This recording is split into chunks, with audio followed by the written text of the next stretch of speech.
Hello नमस्ते good evening, क्या हाल चाल। मैं सिद्धार्थ शर्मा आपका अपना सिट सर एक और धमाकेदार सेशन के साथ हाजिर हूं। हम लोगों ने पिछली कुछ क्लासेस के अंदर ज्योग्राफी का पहला chapter shaping of the earth surface खत्म कर दिया था और आज हम लोग स्टार्ट करने जा रहे हैं आप लोगों के लिए बहुत इंपॉर्टेंट चैप्टर का नाम है डेमोक्रेसी। ये चैप्टर आप लोगों की पॉलिटिकल साइंस यानी सिविक्स का पहला चैप्टर है। ठीक है, ऑल्दो ये चैप्टर पिछले साल भी था, लेकिन इस बार इस चैप्टर में बहुत सारे चेंजेस करेगी सीबीएसई, बहुत सारे चेंजेस करेगी एनसीईआरटी, ऐसा मुझे सिलेबस देख के लगता है। तो आज जो मैं आपको पढ़ाने जा रहा हूं वो स्ट्रिक्टली न्यू सिलेबस के हिसाब से पढ़ाने जा रहा हूं। लेकिन इससे पहले मैं आज का सेशन स्टार्ट करूं, एक बार सारे बच्चे बताइए क्या हाल चाल है आप लोगों के, कैसे हैं आप लोग। चैट में एक बार सारे बच्चे बताइए व्हाट, बताइए हाउ आर यू गाइज, कैसे हैं आप लोग। Good evening good evening good evening good evening, very good evening. क्या हाल चाल है दोस्तों, कैसे हो आप लोग। Very good very good. चलिए, तो इसी के साथ दोस्तों ज्यादातर बच्चे हमारे साथ जुड़ चुके हैं। मैंने आप लोगों को पिछली क्लास में ही प्रॉमिस कर दिया था कि आज तो नया चैप्टर स्टार्ट करेंगे ही करेंगे। एक बच्चा कह रहा है I like civics, very good. एक बच्चा कह रहा है I like your hair styles, very good. 250 रुपए खर्च चुके हैं पूरा इस पे, समझा तू। और भाई साहब अब आ गया, nice fine good evening, very good. तो दोस्तों ऑन दैट नोट आज हम पढ़ने क्या वाले हैं सबसे पहले ये समझ लेते हैं। आज की क्लास में ये 3 टॉपिक मैं लेकर आया था, लेकिन शायद ये 3 टॉपिक पूरे हो पाए। आज की क्लास में हम सबसे पहले democracy and features of democracy के बारे में पढ़ेंगे, उसके बाद हम डेमोक्रेटिक सिस्टम्स इन वर्ल्ड के बारे में पढ़ेंगे और फिर some examples of non democratic nations in the world के बारे में पढ़ेंगे। क्लियर हो गया। लेकिन इससे पहले मैं आज की क्लास आपको पढ़ाऊं, थोड़ा सा आप लोगों को टाइमलाइन के बारे में पता होना चाहिए दोस्तों। ठीक है, थोड़ा सा पता होना चाहिए। सबसे पहले आप जो ये वाला पीरियड देख रहे हैं, सबसे पहले जो आप ये वाला पीरियड देख रहे हैं इसको कहा जाता है जीरो। इसे क्या कहा जाता है, जीरो। ये वो वक्त था जब जीसस क्राइस्ट का जन्म हुआ था, यानी इस टाइम पे बर्थ ऑफ जीसस क्राइस्ट। अगर हम टाइमलाइन के जीरो पे बात करें तो इस टाइम पे जीसस क्राइस्ट का बर्थ हुआ था। और अगर आप टाइमलाइन के इस तरफ चले जाते हैं तो इस तरफ के जितने भी नंबर्स होते हैं इनको हम कहते हैं बीसी। इनको हम कहते हैं दोस्तों बीसी। बीसी का मतलब होता है before Christ, before Christ.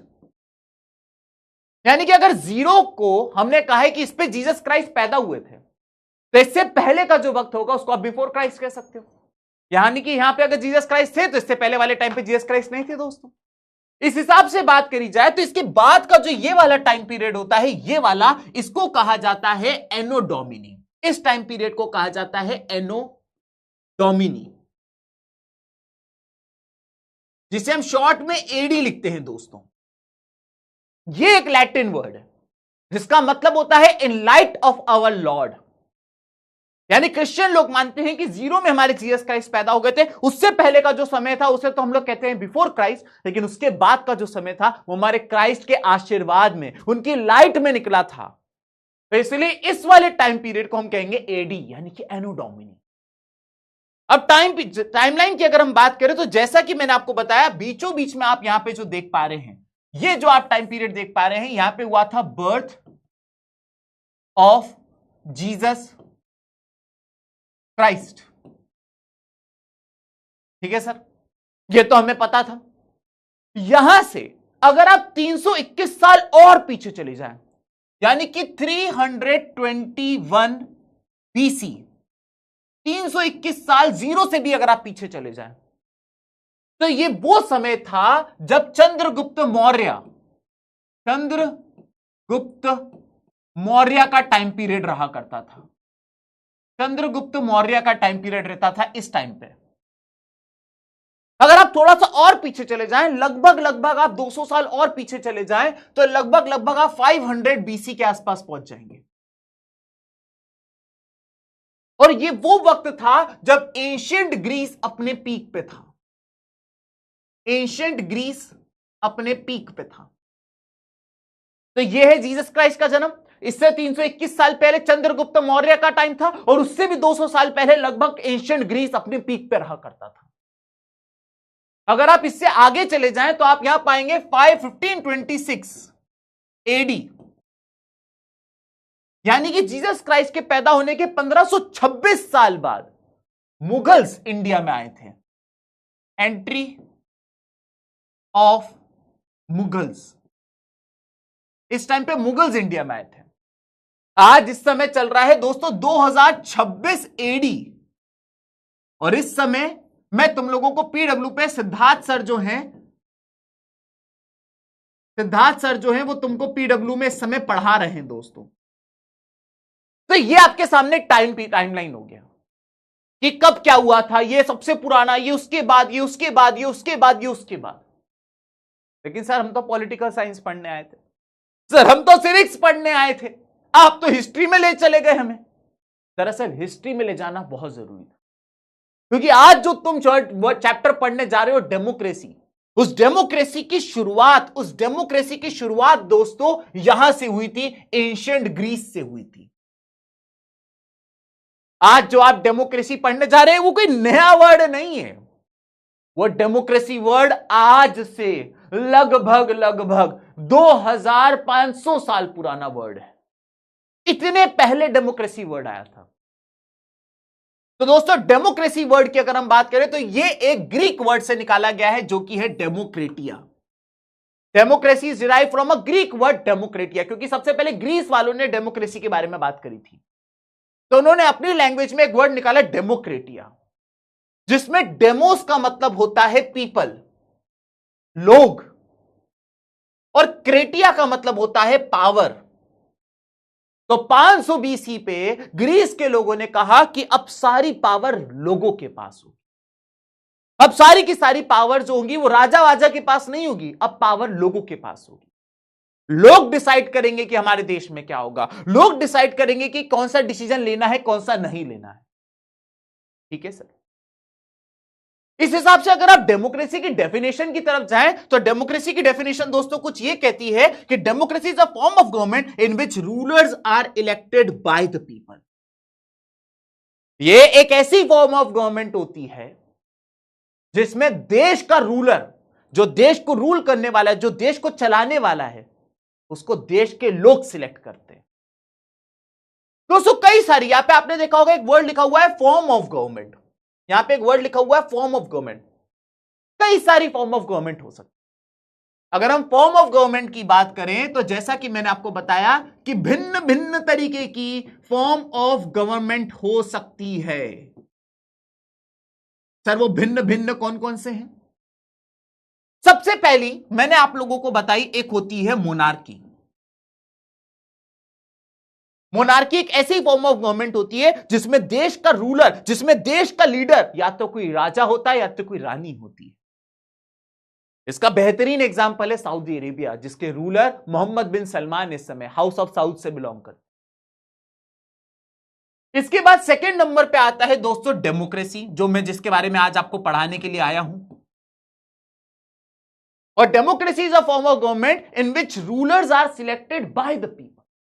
Democracy इस फॉर्म ऑफ गवर्नमेंट को कहा जाता है जिसमें देश के रूलर को देश की पब्लिक इलेक्ट करती है। तीसरे नंबर पे एक और आता है जिसे कहा जाता है डेमोक्रेटिक मोनार्की। डेमोक्रेटिक मोनार्की ये एक ऐसी फॉर्म ऑफ गवर्नमेंट होती है जिसमें पावर 50-50 होती है। 50% पावर राजा के पास होती है और 50% पावर उस देश के प्राइम मिनिस्टर या प्रेसिडेंट के पास होती है। इसका बेहतरीन एग्जांपल है यूनाइटेड किंगडम, जहां पे आज भी राजा होते हैं और साथ ही साथ वहां पे प्राइम मिनिस्टर भी होते हैं। और लास्ट होता है दोस्तों डिक्टेटरशिप। लास्ट होता है डिक्टेटरशिप।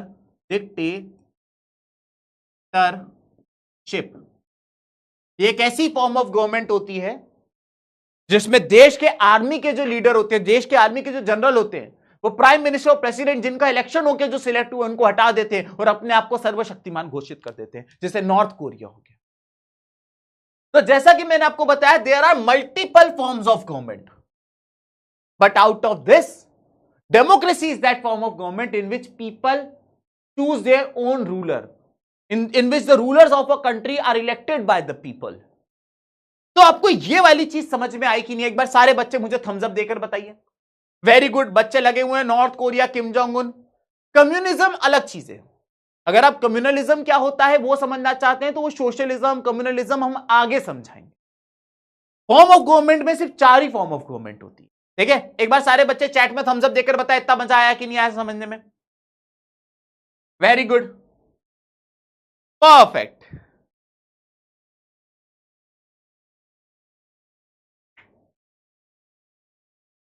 यस, चलिए इतना सारे बालकों को समझ में आ गया कि सर डेमोक्रेसी क्या होता है, कैसा होता है, सब समझा दिया मैंने।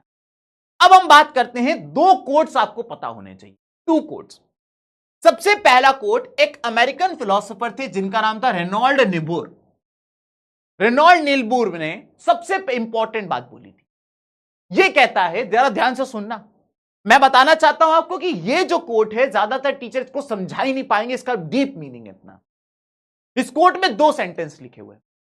सबसे पहले वो ये कहता है, men's capacity for justice make democracy possible, कि मनुष्य की जस्टिस करने की जो कैपेसिटी है उसके कारण ही डेमोक्रेसी हो पाई। और दूसरे स्टेटमेंट में ये कह रहा है कि men's capacity for injustice makes democracy necessary. अब इन दोनों स्टेटमेंट का क्या मतलब है मैं आपको बताता हूं। एक सोसाइटी के अंदर 2 तरीके के लोग रहते हैं, एक सोसाइटी के अंदर 2 तरीके के लोग रहते हैं। ठीक है, मान लेते हैं कि एक सोसाइटी है जिसके अंदर एक किंग है, एक सोसाइटी है जिसके अंदर एक किंग है। ठीक है, और ये जो किंग है भाई साहब, और ये जो किंग है ये बहुत ज्यादा क्रूअल है, बहुत ही ज्यादा गुस्से वाला आदमी है, लोगों को मरवा देता है, लोगों को सजा दे देता है, जो इस किंग के खिलाफ जाता है ये उसको निपटा देता है। On the other hand society में कुछ ऐसे लोग हैं, इस सोसाइटी में कुछ ऐसे लोग हैं जो ये चाहते हैं कि सोसाइटी में सबका अच्छा हो, सोसाइटी में सबका अच्छा हो, कोई बीमार ना पड़े, कोई गरीब ना हो, सब कुछ चंगा चले। तो आपने देखा सोसाइटी के अंदर 2 तरीके के लोग हैं। एक आदमी है जो क्रूअल है, एक ऐसा आदमी है जो चाहता है कि लोगों के साथ इनजस्टिस हो, ये चाहता है कि लोगों के साथ इनजस्टिस हो, ये बहुत क्रूअल आदमी है और ये चाहता है लोगों के साथ इनजस्टिस हो। ऑन द अदर एंड ये ग्रुप ऑफ पीपल हैं जो चाहते हैं कि लोगों के साथ जस्टिस हो। तो भाई रिनॉल्ड भाई साहब ये कहते थे कि men's capacity for justice makes democracy possible, यानी कि इस तरीके के लोग जो जस्टिस करना चाहते हैं इनके कारण ही डेमोक्रेसी जैसी चीज हो सकती थी। ये चाहते थे कि लोगों के साथ जस्टिस हो, चाहे वो अमीर हो, चाहे गरीब हो, चाहे लड़का हो, चाहे लड़की हो, चाहे गोरा हो, चाहे काला हो, उसके साथ जस्टिस होना चाहिए, सब इक्वल होने चाहिए। तो इनके कारण ही डेमोक्रेसी पॉसिबल थी। और कुछ ऐसे भी लोग होते हैं सोसाइटी में जो चाहते हैं कि लोगों के साथ इनजस्टिस हो, इसीलिए डेमोक्रेसी नेसेसरी हो जाती है। इन जैसे लोगों के कारण डेमोक्रेसी नेसेसरी हो जाती है, क्योंकि अगर डेमोक्रेसी नहीं हुई तो इन जैसे लोग जो है वो पावर में आ जाएंगे। समझ में आया आपको? तो इन जैसे लोगों के कारण जो चाहते हैं कि लोगों के साथ जस्टिस हो, उनके कारण डेमोक्रेसी जो है वो पॉसिबल हो सकती है, इनके कारण ही डेमोक्रेसी आ सकती है किसी देश में। और इन जैसे लोग जो चाहते हैं लोगों के साथ इनजस्टिस हो, इन जैसे लोगों के कारण डेमोक्रेसी लाना नेसेसरी हो गया, नहीं तो लोगों को मार खाएंगे, नोच खाएंगे। इतना डीप मीनिंग था दोस्तों इस कोट का। क्लियर हो गया? इसके अलावा एक और बहुत ही फेमस कोट है जो इस चैप्टर से आपको पता होना चाहिए, और यह कोट है यूनाइटेड स्टेट्स ऑफ अमेरिका के प्रेसिडेंट अब्राहम लिंकन का। अब्राहम लिंकन भाई साहब कहते हैं कि democracy is a form of government of the people, by the people, for the people. यानी एक डेमोक्रेसी जो होती है वो लोगों के द्वारा बनाई जाती है, वो लोगों के लिए बनाई जाती है, और वो पूरी तरीके से लोगों के पास होती है। तो democracy is the form of government which is of the people, by the people and for the people. ये यूनाइटेड स्टेट्स ऑफ अमेरिका के प्रेसिडेंट ने कहा था। तो सर इससे हमें 2 चीजें पता चल गई। मैंने कही कि पता चला था न सर, हमें इससे 2 चीजें पता चली हैं। पहली चीज ये पता चली है कि जो डेमोक्रेसी होता है, डेमोक्रेसी के अंदर 2 चीजों की इंपॉर्टेंस होती है। मैंने कहा कौन कौन सी 2 चीजों की इंपॉर्टेंस होती है? सर पहली चीज कि डेमोक्रेसी में इलेक्शन होता है। यह बात डेमोक्रेसी को बाकियों से अलग करती है कि डेमोक्रेसी में इलेक्शन होता है। हम अपनी पसंद के लीडर को सिलेक्ट कर सकते हैं। तो क्योंकि डेमोक्रेसी में इलेक्शन होता है इसलिए डेमोक्रेसी बेस्ट है। और दूसरी बात हम यह बताना चाहते हैं कि सर कि डेमोक्रेसी, इनके कोड से पता चलता है कि डेमोक्रेसी में सारा रोल पीपल का है, यानी कि लोगों का है। डेमोक्रेसी में सारा रोल सर लोगों का है, सारी पावर लोगों के पास है। डेमोक्रेसी होती है लोगों के लिए, मतलब इन भीन तीन डेमोक्रेसी में जो भी होता है सब कुछ लोगों के लिए होता। हमने अभी तक ये समझा कि डेमोक्रेसी बाकियों से अलग इसलिए क्योंकि डेमोक्रेसी में इलेक्शन होता है, और डेमोक्रेसी बाकियों से अलग इसलिए क्योंकि डेमोक्रेसी लोगों के लिए होती है। लेकिन अब मैं यहां पे आपके सामने एक चीज करने जा रहा हूं जिससे आप सोचने पर मजबूर हो जाओगे।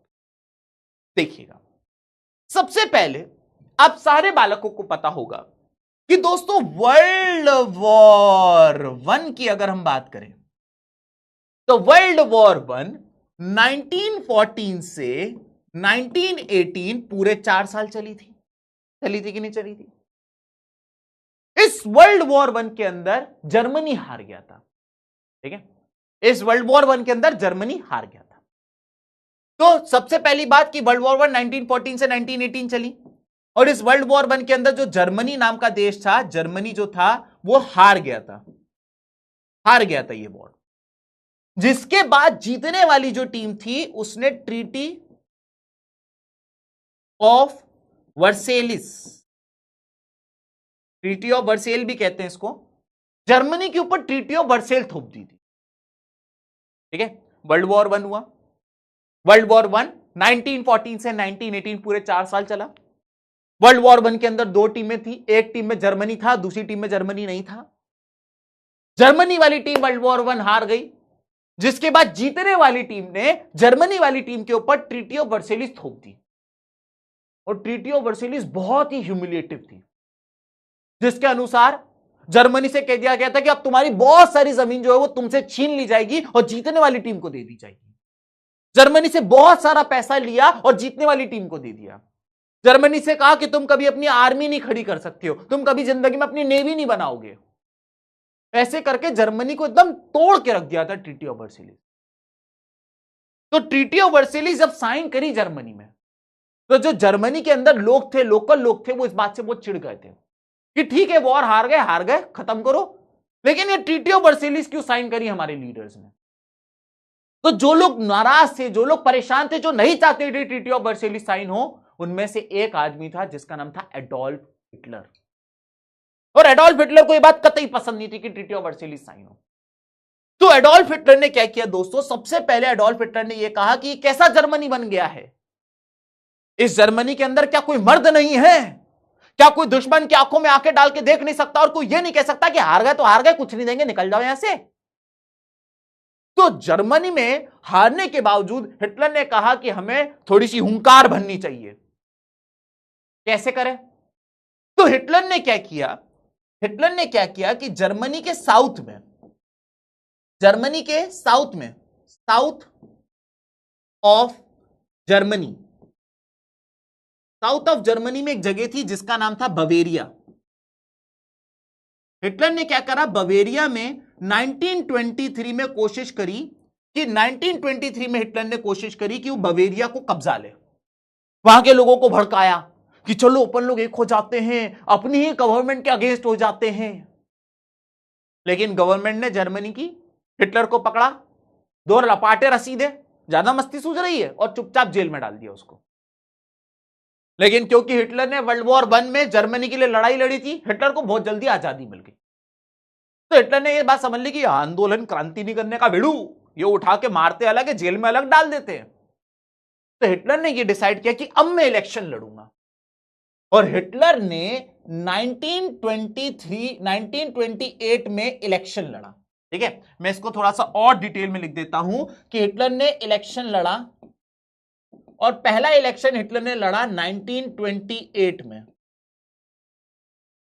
इस इलेक्शन में हिटलर की पार्टी को मात्र 2.6% वोट्स मिले। हिटलर हारा नहीं। अगले इलेक्शन में हिटलर फिर से लड़ा। अगला इलेक्शन हुआ दोस्तों 1932 में, लेकिन इस बार वाले इलेक्शन में हिटलर की पॉलिटिकल पार्टी को 37% वोट्स मिले। लेकिन इलेक्शन जीतने के बाद, पावर में आने के बाद हिटलर बावड़ा सा हो गया और हिटलर ने क्या करा, अपने देश की सारी पावर जो थी वो अपने पास ले ली। और हिटलर इकलौता ऐसा आदमी था जिसके कारण वर्ल्ड वॉर 2 हुआ। तो हिटलर ने फिर जो ये सब हुआ उसके बाद हिटलर पागल हो गया। हिटलर जो था वो और बहुत ज्यादा पागल हो गया और हिटलर ने इसके बाद वर्ल्ड वॉर 2 तक शुरू कर दिया। वो इतना पागल हो गया। इस पूरी कहानी से क्या पता चलता है कि सर डेमोक्रेसी में इलेक्शन होता है, इसीलिए डेमोक्रेसी बेहतर है। लेकिन इस पूरी कहानी से यह पता चला कि कई बार इलेक्शन से जीतने के आने के बाद लोग भी पागल हो सकते हैं। कुछ लोग ऐसे होते हैं जो इलेक्शन जीते थे तो कहने को तो डेमोक्रेसी है, सर डेमोक्रेसी में तो सब कुछ चंगा सी, लेकिन कुछ लोग इलेक्शन जीतने के बाद भी बावड़े से हो जाते हैं। यह हिटलर के एग्जाम्पल से पता चलता है। दूसरी बात आप ये कहते हो कि सर डेमोक्रेसी जो होती है it is all about people, sir people, all the powers are given to the people. But who are people? कौन है ये लोग? क्योंकि अगर हम बात करें कि लोग कौन हैं तो आप ये पाएंगे, इसके हिसाब से अगर आप बात करें तो आप ये पाएंगे कि जो एंशिएंट ग्रीस था, एंशिएंट ग्रीस था, वो कहने को तो डेमोक्रेसी था, लेकिन एंशिएंट ग्रीस में सिर्फ आदमियों को वोट देने का अधिकार था। एंशिएंट ग्रीस में वुमेन को, स्लेव्स को और फॉरेनर्स को वोट देने का अधिकार नहीं था। तो कौन होते हैं लोग? कैसे पता चले कि लोग कौन होते हैं? स्विट्जरलैंड पहला देश बना था दोस्तों, स्विट्जरलैंड पहला देश बना था, जहां तक कि अगर मैं गलत नहीं हूं, अगर मैं भूला नहीं हूं तो स्विट्जरलैंड पहला देश बना था जिसने 1961 में औरतों को भी वोट देने का अधिकार दिया। वुमेन राइट टू वोट, यह पहला ऐसा देश बना जिसने औरतों को वोट देने का अधिकार दिया। तो कैसे पता चले लोग कौन है? आप कह तो देते हो कि डेमोक्रेसी में इलेक्शन होता है और डेमोक्रेसी में लोग बहुत इंपॉर्टेंट होते हैं, लेकिन कई बार इलेक्शन जीते हुए लोग पागल हो जाते हैं। कई बार लोगों की डेफिनेशन डिफाइन नहीं होती है। जैसे एंशिएंट ग्रीस में सिर्फ आदमियों को वोट देने का अधिकार था, वुमेन को, स्लेव्स को, फॉरेनर्स को वोट देने का अधिकार ही नहीं था। स्विट्जरलैंड जैसे देश में 1961 के बाद वुमेन को वोट देने का अधिकार मिला। क्लियर हो गया? तो यहां तक समझ में आ गया आप लोग को? ये जो साल है ये साल 1961 भी हो सकता है या फिर ये 1971 भी हो सकता है। मैं इसके लिए एक्यूरेटली मुझे नहीं पता है, मैं थोड़ा सा इसको भूल गया हूं, तो थोड़ा सा आप लोग इसको देख लीजिएगा किताब आने के बाद, या तो 1961 था या 71 था। दोस्तों ये पूरी कहानी समझ में आई कि नहीं आई, मुझे बस इतना बताओ। मैंने अभी तक आपको क्या बताया? मैंने अभी तक आपको यह बताया कि भाई हम इस समय है 2026 एडी में। अभी से 2026 साल पहले जाओगे तो आएगा 0, और 0 से भी 500 साल पहले जाएगा तो आओगे 500 BC। यह था एंशिएंट ग्रीस का टाइम। और एंशिएंट ग्रीस के वो लोग थे जिन्होंने सबसे पहले डेमोक्रेसी का कॉन्सेप्ट दिया। उन्होंने वर्ड निकाला डेमोक्रेटिया, जिसमें डेमोस का मतलब होता है पीपल और क्रेटोस का मतलब होता है पावर, लोगों को दे दो पावर। लेकिन एंशिएंट ग्रीस के लोगों ने भी सबको पावर नहीं दी, सिर्फ मेल्स को पावर दी, सिर्फ मेल्स को पावर दी। मैंने आपको यह बताया। तो डेमोक्रेसी क्या होता है? Democracy is a form of government in which rulers are elected by the people. इसके अलावा भी कुछ फॉर्म ऑफ गवर्नमेंट होती है जैसे monarchy, democracy, democratic monarchy, dictatorship, but democracy is a form of government in which rulers are elected by the people. फिर मैंने आपको बताया कि डेमोक्रेसी के दो आपको कोट्स याद रखने हैं। एक आपको रेनहोल्ड नीमोर का कोट याद रखना है जो कि एक अमेरिकन फिलोसोफर थे। इन्होंने कहा था डेमोक्रेसी हो पा रही है इन जैसे लोगों के कारण, क्योंकि चाहते हैं लोगों का जस्टिस, और इन जैसे लोग जो चाहते हैं लोगों के साथ इनजस्टिस हो, उनके लिए डेमोक्रेसी नेसेसरी बन जाती है। इसके अलावा यूनाइटेड स्टेट्स ऑफ अमेरिका के प्रेसिडेंट ने कहा था कि democracy is a form of government which is for the people, by the people and of the people. इन सारी चीजों से पता चला कि डेमोक्रेसी में दो चीजें आती हैं, एक आता है इलेक्शन और एक आता है पीपल। इसीलिए डेमोक्रेसी बाकियों से अलग है। लेकिन मैंने आपको दो एग्जांपल दिए। पहले एग्जाम्पल में मैंने बताया कि कई बार इलेक्शन जीते हुए लोग भी बावड़े से हो जावे हैं। और दूसरी बात कि जब आप डेमोक्रेसी पीपल पीपल पीपल करते हो, लेकिन पीपल कौन, वो कौन बताएगा? जैसे ग्रीस में वुमेन स्लेव्स और फॉरेनर्स को वोट देने का अधिकार नहीं था, तो पीपल में वो काउंट नहीं होते थे। स्विट्जरलैंड जैसे देश में 1961 या 71 के बाद वुमेन को वोट देने का अधिकार मिला। इतनी पूरी कहानी अगर आपको समझ में आ गई तो एक बार सारे बालक मुझे थम्स अप देकर बताइए।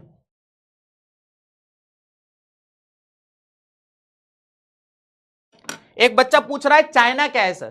China is pure dictatorship. आपको कई बार किताबों में लिखा होता है कि China is a democratic nation. Even पिछले साल जो चैप्टर था democracy, what is democracy, why democracy, पिछले साल ये चैप्टर का नाम था what is democracy, why democracy, और अब कर दिया डेमोक्रेसी। तो पिछले साल वाली किताब में ये बात साफ साफ लिखी थी, why China is not a democratic nation, और एग्जाम्पल से बताया गया था। कल अगर मुझे टाइम मिला तो मैं कल ये करा भी दूंगा। एक बात और बता दूं, कल तुम्हारी क्लास है एसएसटी की 7 बजे, और कल की क्लास में इस चैप्टर को निपटा देगा तुम्हारा भाई। तो कल की क्लास जरूर अटेंड करिएगा। ज्यादा बड़ा चैप्टर नहीं है, 2 क्लास दे रहा हूं, इसको इज्जत दे रहा हूं, इससे ज्यादा की क्लास है नहीं है, ठीक है। एक बच्चा कह रहा है sir today is my birthday, happy birthday.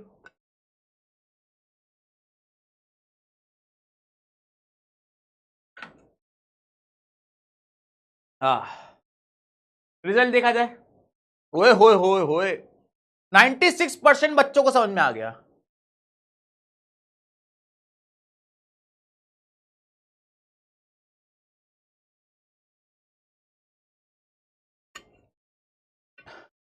मुझे एक बात बताओ, 96% बच्चे कह रहे हैं समझ में आ गया, लेकिन चैट में मैं देख रहा हूं कि अभी भी कुछ बच्चे ऐसे हैं जो कह रहे हैं सर नहीं समझ में आया। तो बेटा जब ये पोल आता है तो आपको थम्स डाउन करना रहता है।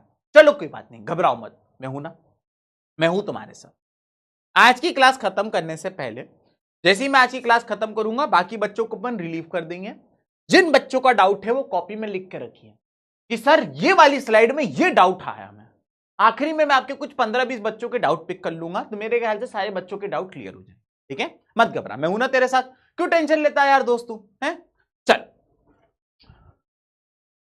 आगे बढ़ेंगे दोस्तों। इसके बाद आ जाते हैं हम roots of democracy in India. ओए होए होए होए, न्यू टॉपिक। जैसा कि मैंने बताया कि पिछले साल की एनसीईआरटी जो थी बहुत ही बेसिक थी। इस बार की एनसीईआरटी में कुछ मसाले डाले गए। पहला मसाला यह डाला गया, क्या कह रहा है ये कह रहा है कि डेमोक्रेसी, दुनिया कहती है कि डेमोक्रेसी के बारे में एंशिएंट ग्रीस के लोगों ने सबसे पहले बताया।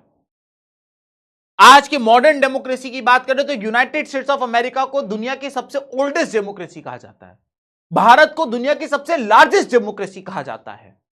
लेकिन किताब इस बात को आर्ग्यू कर रही है। किताब यह कह रही है कि डेमोक्रेसी के बारे में भारत के लोगों को एंशिएंट ग्रीस के लोगों से भी पहले से पता था। मैंने पूछ लिया, मैंने कहा भाई कब से पता था? बोल रहे हैं कि हमारे वहां वैदिक सोसाइटी के टाइम से पता था।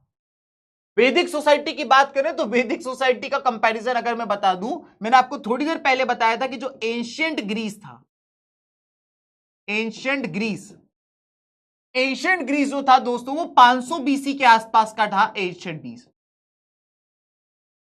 लेकिन अगर आप वैदिक सोसाइटी की बात करें तो वैदिक सोसाइटी, कुछ लोगों का यह मानना है कि वैदिक सोसाइटी लगभग 1500 बीसी की है।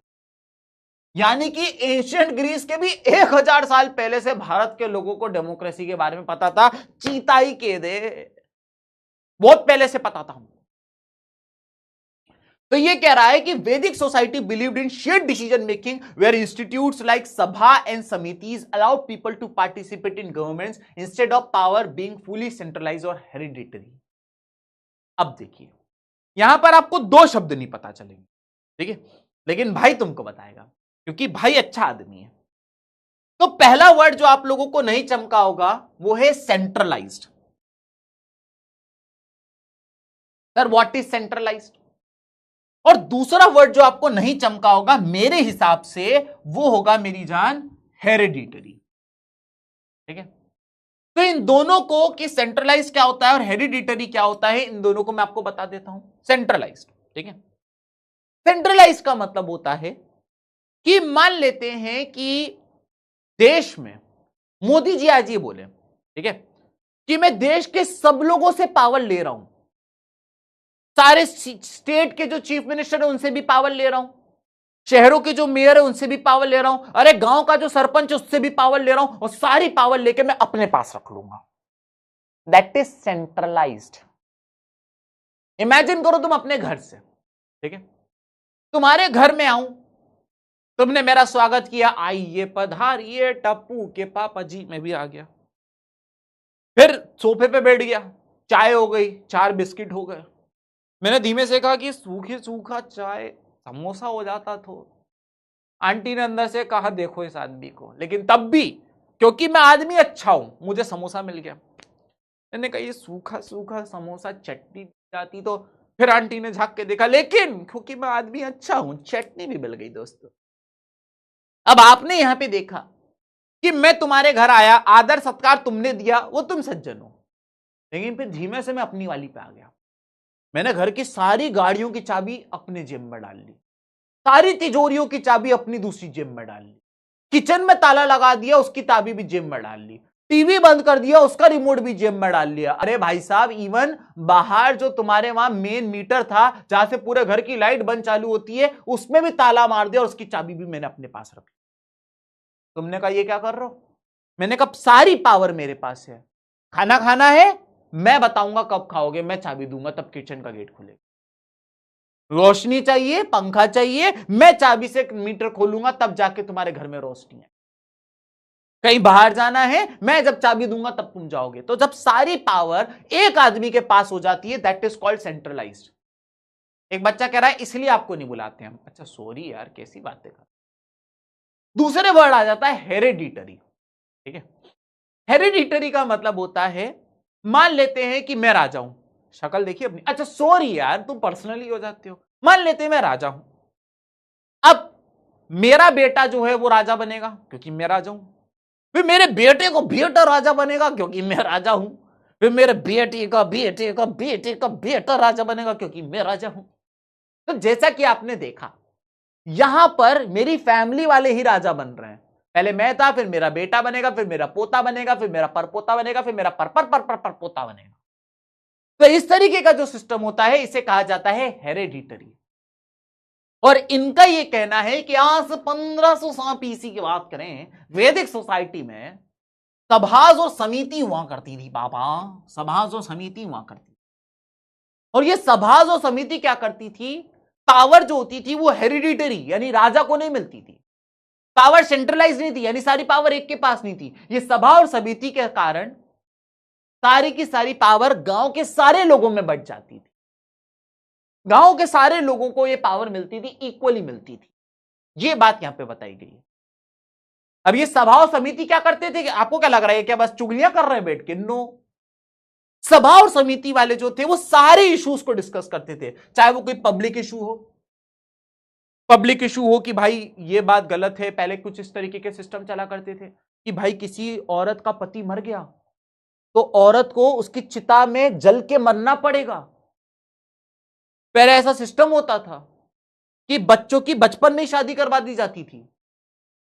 तो ये सारे सिस्टम जो है ये पब्लिक इश्यूज हैं, सभा और समिति बैठती थी, इनके ऊपर प्रॉपर डिस्कशन होता था और फिर बताया जाता था कि इसको कंटिन्यू करना है कि इसको डिसकंटिन्यू करना।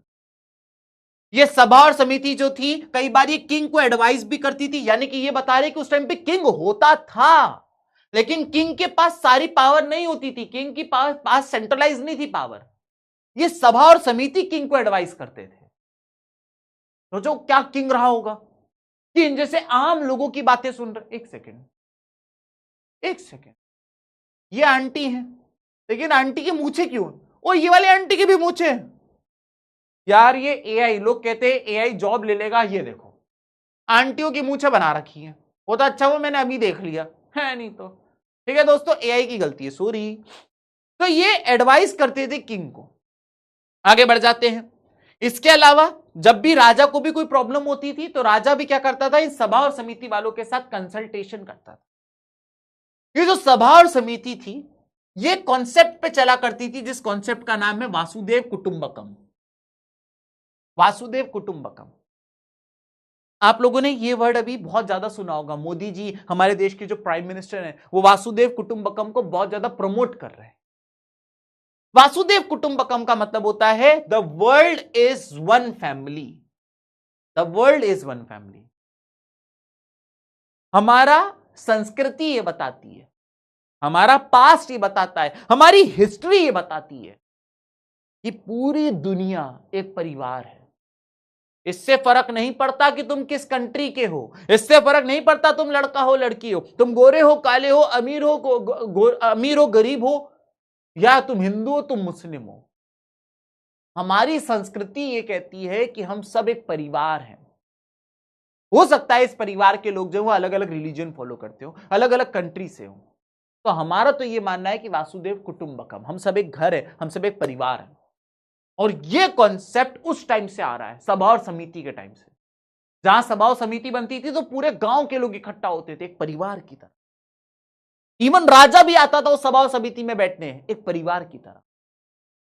उसके बाद हमने देखा कि राजा अपने आप को सुपीरियर मानने लगा, फिर वो परिवार से हट गया, उसने कहा तुम कौन, मैं ऊपर बैठूंगा तुम नीचे बैठो।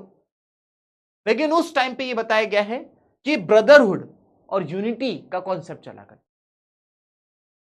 तो ये कॉन्सेप्ट समझ में आया कि नहीं आया? वैदिक सोसाइटी से चला आ रहा है। और वैदिक सोसाइटी के लोग में जो सभा और समिति हुआ करती थी उनका क्या काम होता था, किस कॉन्सेप्ट पे चलते थे, अगर ये समझ में आया तो एक बार सारे बच्चे थम्स अप देकर बताओ।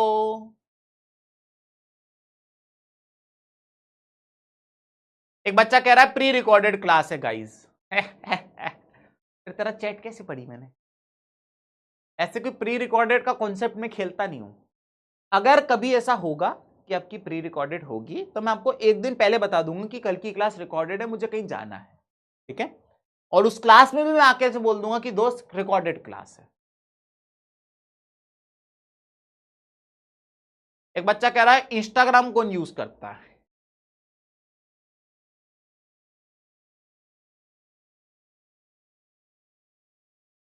एक बच्चा कह रहा है I love you sir. I love you too यार, ऐसे करो, ऐसे आई लव यू टू। तुमसे बढ़कर कुछ नहीं मेरे जीवन में। Nothing is important than you for me in my life. You are superior, you are best. I love you, okay करेंगे। हाँ कमर टूट गई है दोस्तों।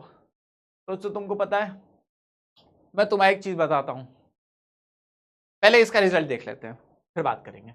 90% बच्चों ने सही कहा है। Very good very good very good. मैं तुमको एक बात बताता हूं, ठीक है? तुम्हारे सर फ्राइडे को 8:30 पे क्लास ले खत्म करेंगे, ठीक है? फिर फ्राइडे को 11:30 पे ट्रेन पकड़ेंगे, ठीक है? फिर सैटरडे को सुबह 4 बजे हरिद्वार पहुंचेंगे, ठीक है? फिर वहां से सैटरडे की शाम को बस पकड़ के करीब 8 बजे तक गौरीकुंड पहुंचेंगे। फिर संडे को, फ्राइडे सैटरडे फिर संडे को केदारनाथ के लिए सुबह सुबह चढ़ाई शुरू करेंगे। शाम होते होते केदारनाथ पहुंचेंगे, वहां दर्शन करेंगे, थोड़ा रेस्ट करेंगे, अगले दिन सुबह 4 बजे के दर्शन करेंगे। फिर भाग के नीचे उतरूंगा मैं, बस पकड़ूंगा मैं, फिर मैं बस पकड़ के हरिद्वार जाऊंगा, फिर हरिद्वार से ट्रेन पकड़ के मैं दिल्ली आऊंगा, और फिर मैं आप बच्चों की 19 तारीख, आप बच्चे नहीं 10th क्लास के जो बच्चे, उनकी 19 तारीख को मैं मैराथन लूंगा। मुझे खुद नहीं पता कि मैं सब कैसे करने वाला हूं, क्योंकि केदारनाथ के जो दर्शन करने जाते हैं वो लोग बताते हैं कि सर बहुत ही टायरिंग ट्रैक है ये। तो डर तो लग रहा है, लेकिन हो जाएगा यार, भगवान ने बुलाया पहुंच जाएंगे अपन। चलो दोस्तों आगे बढ़ जाते हैं। एक बच्चा कह रहा है हरिद्वार में इंतजार करूंगा, ओके। एक बच्चा कह रहा है व्लॉग आएगा, व्लॉग में कर सकता हूं, ठीक है? चलो एक बच्चा कह रहा है हम भी चलें, पैसे नहीं मेरे पास। आगे बढ़ते हैं दोस्तों। Role of democracy, roots of democracy in India. अब एक नए टॉपिक को मैं आपको बताना चाहता हूं, इसको पॉज करके, और वो नया टॉपिक है मेरी जान महाजनपद का। ठीक है, ये महाजनपद का क्या टॉपिक है, आइए इसको समझते हैं। दरअसल मैं जो आपको बात बता रहा हूं, ये बात मैं आपको बता रहा हूं 600 से 300 बीसीई की, 600 से 300 बीसीई की, यानी कि ये जो हम आपके सामने बात करने जा रहे हैं, ये बात हो रही है करीब यहां की 600 से 300 बीसीई, मतलब और पुरानी बात, इससे भी पुरानी बातें कर रहे हैं हम लोग। देखिए यहां पर 600 से 600 बीसीई की बात कर रहे हैं, यानी 600 बीसी की बात कर रहा है। ये वो समय था जब महाजनपद का कॉन्सेप्ट हुआ करता था, महाजनपद।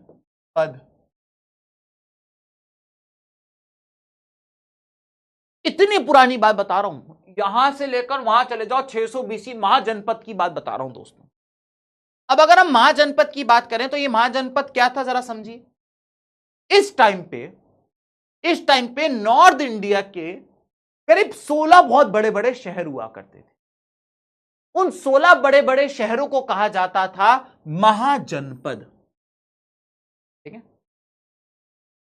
आज से करीब करीब 2600 साल पहले की बात बता रहा हूं मैं तो। 2600 साल पहले नॉर्थ इंडिया के 16 बड़े बड़े शहर हुआ करते थे। उन 16 बड़े बड़े शहरों को महाजनपद कहा जाता। ये जो महाजनपद थे ये इसलिए इंपॉर्टेंट थे क्योंकि इनमें से कुछ महाजनपद ऐसे थे जिन पे मोनार्कीज थी, यानी कि उन पे राजा या रानी का रूल हुआ करता था।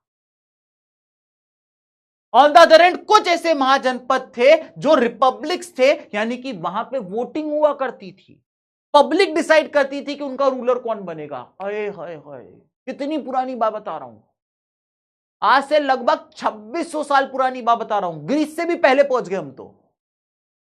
उस टाइम पे ये बता रहा है कि जो 16 महाजनपद थे उनमें से कुछ महाजनपद ऐसे थे जिसपे किंग का रूल हुआ करता था, वेरस कुछ महाजनपद ऐसे हुआ करते थे जिसपे जिसपे वोटिंग हुआ करती थी, रिपब्लिक हुआ करते थे। इनमें से एक बहुत ही मेजर महाजनपद था जिसका नाम था वज्जी। वज्जी बोलो, वज्जी बोलो या वृज्जा बोलो, वज्जी बोलो या वृज्जी बोलो, दोनों बातें सेम है। ये देख सकते हैं आप, ये रहा वृज्जी। आज जहां पे बिहार है, मॉडर्न डे बिहार, आज जहां पे मॉडर्न डे में बिहार है, उस वहां पे महाजनपद हुआ करती थी जिसे वृज्जी या वज्जी कहा जाता। तो ये 16 महाजनपद हैं। आप वृज्जी के पीछे क्यों पड़ गए हो? क्योंकि ये वो महाजनपद था जो कि एक रिपब्लिक था, जो कि एक रिपब्लिक था। यहां के लोग अपने रूलर को स्वयं सिलेक्ट करते थे कि कौन राजा बनेगा, हम बताएंगे। सोचिए आप। अब यहां पर एक और चीज बताई गई कि जो महाजनपद का जो ये टाइम पीरियड है ना, इसी टाइम पीरियड के बारे में मैं तुम्हें एक चीज और बताना चाहता हूं कि सेम टाइम पीरियड पे जो ये टाइम पीरियड आप देख रहे हैं, कौन से पेन से करूं, ग्रीन कलर के पेन से बताता हूं। ये सेम टाइम पीरियड पे बुद्धिज्म एंड जैनिज्म, इसी टाइम पीरियड में बुद्धिज्म और जैनिज्म भी पैदा हुआ था दोस्तों भारत देश के अंदर। क्या कोई मुझे बता सकता है who is the founder of Buddhism? चलो आज हो जाए चैट में, who is the founder of Buddhism?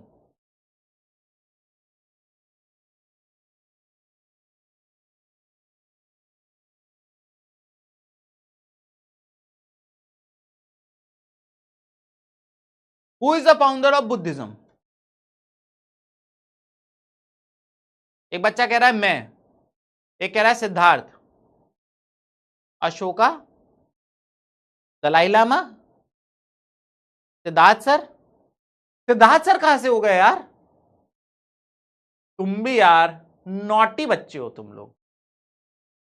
Buddhism के फाउंडर की बात करें तो founder of Buddhism is Gautam Buddha. Gautam Buddha,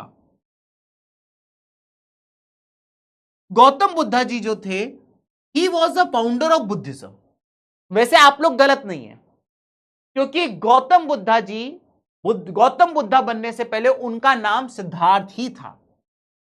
तो जब गौतम बुद्धा जी को निर्वाण प्राप्त हुआ जब वो एनलाइटेंड हो गए, जब वो गौतम बुद्धा बने, उससे पहले उनका नाम सिद्धार्थ था। ठीक है, अब मैं आपसे पूछना चाहता हूं, who is the founder of Jainism? बताओ जैनिज्म का फाउंडर कौन है? पहले पहले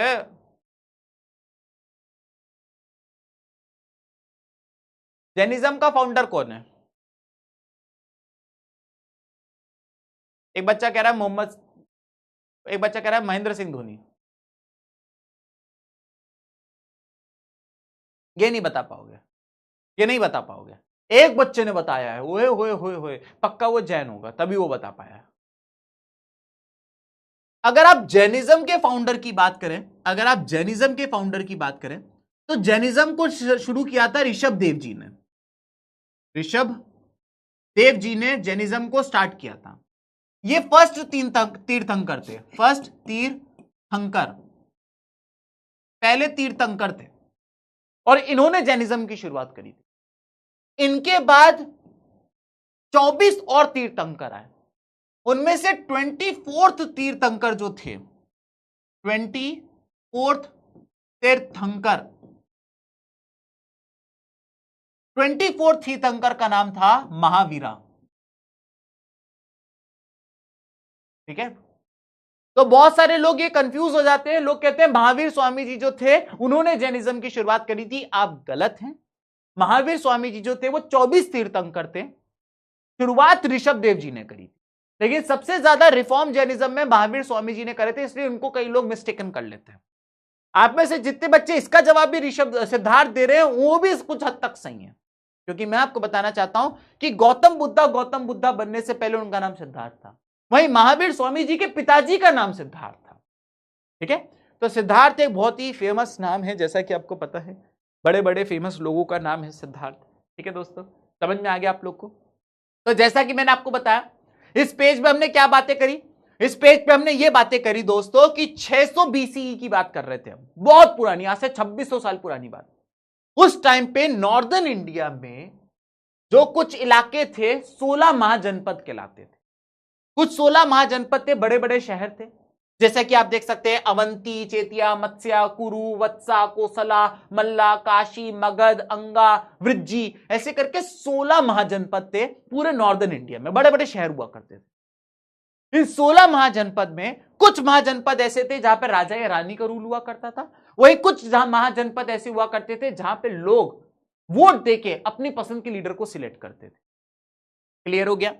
इसके बाद बताया गया है इनमें से एक था वृज्जी। वृज्जी एक ऐसा महाजनपद था जिसमें लोग अपनी पसंद के लीडर को सिलेक्ट करते थे। महाजनपद ये वही टाइम पीरियड है जब बुद्धिज्म और जैनिज्म की शुरुआत हुई थी। हिंदू रिलीजन में से कुछ लोगों ने कहा कि नहीं हम बुद्धिज्म रिलीजन बनाएंगे, और हिंदू रिलीजन में से कुछ लोगों ने कहा नहीं हम जैनिज्म रिलीजन बनाएंगे। इसलिए आप देखेंगे कि ज्यादातर जैन लोग जो होते हैं वो हिंदू रिलीजन के सारे फेस्टिवल्स को मानते हैं, बस कुछ रूल्स एंड रेगुलेशंस अलग है। ठीक है, तो हिंदू रिलीजन में से बुद्धिज्म को अलग किया गौतम बुद्धा जी ने, और जैनिज्म को अलग किया ऋषभ देव जी ने, जिसके बाद 24वें तीर्थंकर आए महावीर स्वामी जी, जिन्होंने जैनिज्म में बहुत ज्यादा रिफॉर्म्स करे थे। क्लियर हो गया? अगर ये पेज आप सारे बालकों को समझ में आ गया हो तो एक बार सारे बालक मुझे थम्स अप देकर बताइए ताकि मैं आगे बढ़ सकूं।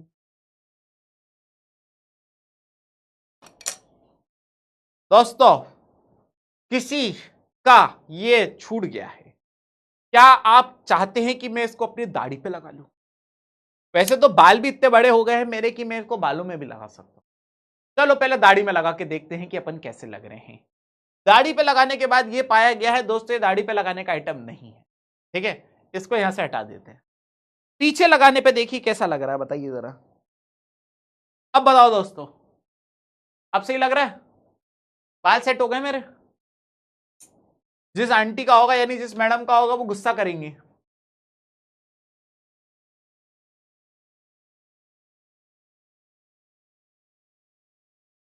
चलिए रिजल्ट देख लिया जाए दोस्तों। 90% बच्चों को ये पूरा कॉन्सेप्ट समझ में आ गया है। महाजनपद का मैंने आपको पूरा कॉन्सेप्ट समझाया। एक चीज और मैं आपको बताना चाहता हूं, यह है महापरिनिब्बन सुत्ता। महापरिनिब्बना सुत्त, महापरिनिब्बना सुत्ता की बात करें अगर हम, तो ये एक होली बुक है। Sir what is this? This is a Holi book, ये एक होली बुक है, आप मान सकते हैं इसको एक होली बुक है। बुद्धिज्म रिलीजन के लोगों के लिए बहुत ही इंपॉर्टेंट किताब है ये, बहुत ही इंपॉर्टेंट किताब है ये। अब आपको इसकी स्पेलिंग याद करने की जरूरत नहीं है, अगर क्वेश्चन आया तो एमसीक्यू में आएगा। तुम देख सकते हो मैं खुद प्रोनाउंस नहीं कर पा रहा हूं तो तुम भी नहीं कर पाओगे, है ना। तो बस ये ध्यान रखना, आप इसको तोड़ सकते हो, महापरिनिब्बना सुत्ता, महापरिनिब्बना सुत्ता, महापरिनिब्बना सुत्ता। देखो मैंने कर लिया, तुम भी कर लोगे अब तो, है ना। चल, तो ये जो किताब है ये बुद्धिज्म रिलीजन के लोगों के लिए होली बुक है। इस किताब के बारे में बताया गया है कि इस किताब में क्या बताया गया। इस फोटो को जरा ध्यान से, इस फोटो में आप ये पाएंगे कि जब गौतम बुद्धा जी की डेथ हुई थी, गौतम बुद्धा जी जो थे उनकी डेथ हुई थी जब उनकी उम्र 80 साल हो गई थी। तो जब वो 80 इयर्स के हो गए थे तो गौतम बुद्धा जी की डेथ हो गई। तो जब उनके आखिरी टाइम था, जब उनके फाइनल डेज थे, तो पूरे आसपास के लोग जो जो आ सकता था वो उनसे मिलने आते थे, उनके दर्शन करने आते। आप देख सकते हैं, आप यहां पाएंगे, आपको यहां पे कई सारे किंग्स देखने को मिलेंगे, मॉन्क्स देखने को मिलेंगे, आम लोग देखने को मिलेंगे। तो आप ये पाएंगे कि उनके फाइनल डेज में जब उनके प्राण जाने वाले थे, उनके दर्शन करने के लिए कई सारे लोग आए। तो ये जो किताब है जिसका नाम है महापरिनिब्बना सुत्ता, इस किताब में उनके फाइनल डेज के बारे में बताया गया है।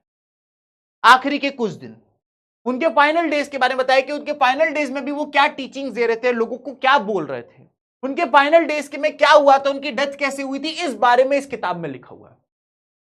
अगर आप मुझसे बोलेंगे सर इस किताब के ऑथर का नाम क्या है, महापरिनिब्बना सुत्ता के ऑथर का नाम क्या है, तो इनके कोई एक ऑथर नहीं थे।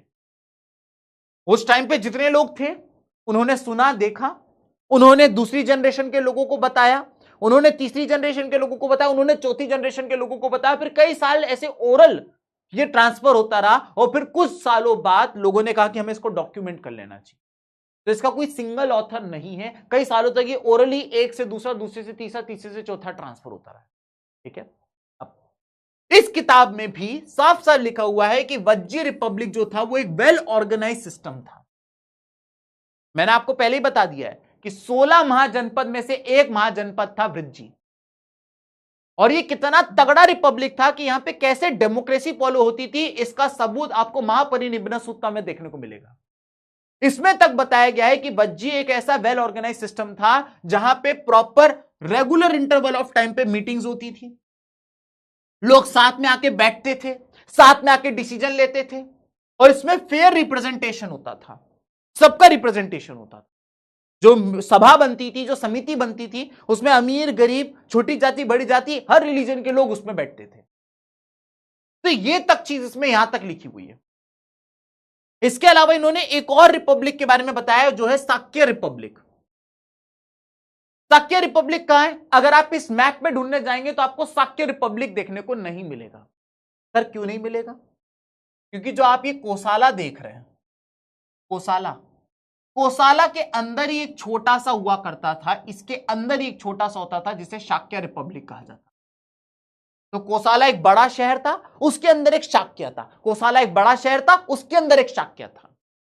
तो शाक्य खुद में एक महाजनपद नहीं था, वो कोसाला महाजनपद के अंदर आता था शाक्य। और शाक्य के बारे में तो ये बताया गया है कि शाक्य का जो राजा हुआ करता था उसे उस इलाके के बड़े बुजुर्ग लोग सिलेक्ट करते थे। सोचिए आप, यानी वृज्जी में तो साफ साफ बताया गया था कि वोटिंग होती थी, पब्लिक डिसाइड करती थी कि किसको सिलेक्ट करना है। लेकिन शाक्य में बताया गया है कि उस इलाके के सारे बड़े बुजुर्ग इकट्ठा होते थे और वो डिसाइड करते थे कि शाक्य रिपब्लिक का अगला राजा कौन बनेगा। ये दोनों चीजें आपको महापरिनिब्बना सुत्ता में देखने को मिलेगी। क्लियर हो गया? तो आपको महापरिनिब्बना सुत्ता क्या है, उसमें यह आपको पता होना चाहिए कि ये एक बुद्धिज्म की होली किताब है। इसमें गौतम बुद्धा के फाइनल डेज, उस टाइम पर उन्होंने क्या टीचिंग दी, उनकी कैसे डेथ हुई, वो लिखा हुआ है। लेकिन इस किताब में दो ऐसी जानकारी लिखी हुई जो हमें डेमोक्रेसी के बारे में बताती है। एक, उसने बताया कि वज्जी रिपब्लिक एक बहुत ही वेल ऑर्गेनाइज रिपब्लिक था जिसमें रेगुलर इंटरवल ऑफ टाइम में मीटिंग होती थी, जहां पे सब लोगों का रिप्रेजेंटेशन होता था और सबकी बातें सुनी जाती थी। और इसी होली बुक में लिखा हुआ है कि शाक्य रिपब्लिक जो था, जो कि खुद एक महाजनपद नहीं था, वो कोसाला महाजनपद के अंदर आता था। वहां के राजा का सिलेक्शन वहां के सारे बड़े बुजुर्ग इकट्ठा होते थे और वो डिसाइड करते थे कि कौन वहां का राजा बने। तो ये आपको पता होना चाहिए था महापरिनिर्वाण सुत्ता के बारे में। अगर आपको ये समझ में आया तो एक बार सारे बालक मुझे थम्स अप देकर बताइए ताकि मैं आगे बढ़ सकूं दोस्तों। Guess who's back? Back again.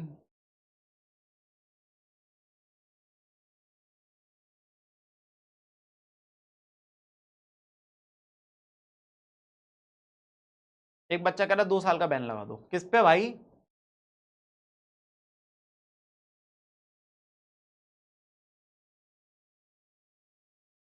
Legend boy 5 minutes wait करो, एक बच्चे ने कहा है। तो भाई क्या तुम लोग मेरी क्या फील्डिंग विल्डिंग तो नहीं सेट कर रहे हो? पहले बता दो भाई साहब, मेरी फील्डिंग सेट होने वाली हो तो मुझे बता दो, मुझे पहले से पता होना चाहिए मेरी फील्डिंग सेट होने वाली है, मैं पहले ही बता रहा हूं। चलो टेम अप हो गया रे दोस्तों। हाँ 80